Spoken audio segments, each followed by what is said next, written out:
Mataram os enviados?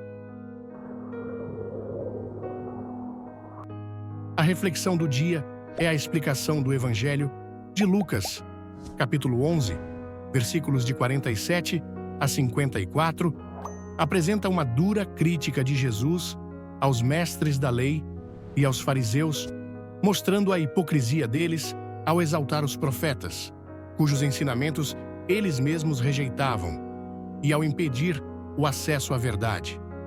A mensagem aqui é profunda e desafiadora, refletindo sobre a responsabilidade de líderes religiosos e o julgamento divino.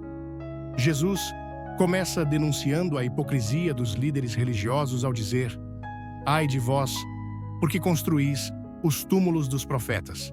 No entanto, foram vossos pais que os mataram."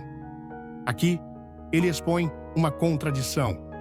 Enquanto os líderes contemporâneos honravam os profetas do passado, construindo-lhes túmulos, eles pertenciam a uma linhagem que rejeitava e assassinava esses mesmos profetas. O simbolismo é forte. Os túmulos que eles constroem não são apenas homenagens, mas também um testemunho de que eles aprovam a rejeição de seus antepassados. No versículo 48, Jesus afirma que, ao construir esses túmulos, os fariseus e mestres da lei não apenas reconhecem as ações de seus pais, mas também as aprovam.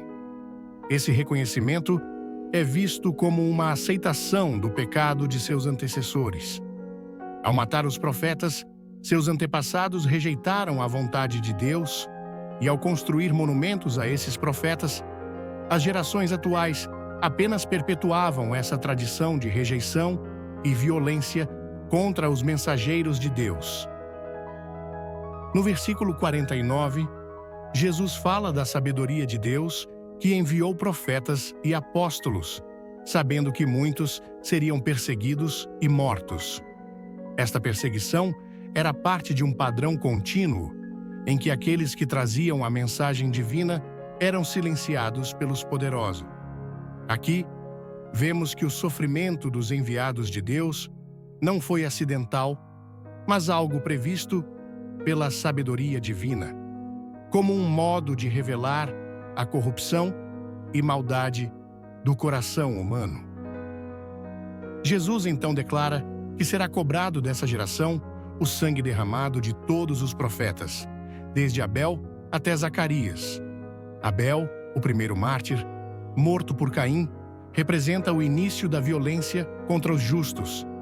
Zacarias, morto entre o altar e o santuário, simboliza o contínuo desprezo pelos profetas e pela vontade de Deus.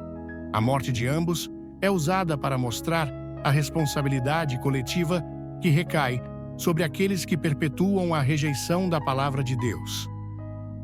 No versículo 52, Jesus condena os mestres da lei por tomarem a chave da ciência, impedindo o acesso ao conhecimento de Deus. Os líderes religiosos deveriam ser aqueles que facilitam o caminho para a salvação e o entendimento da vontade divina. Mas, ao contrário, não só não entravam no reino de Deus, como também bloqueavam o acesso para outros. Esta acusação é gravíssima, pois revela a responsabilidade moral e espiritual que recai sobre aqueles que são guias espirituais.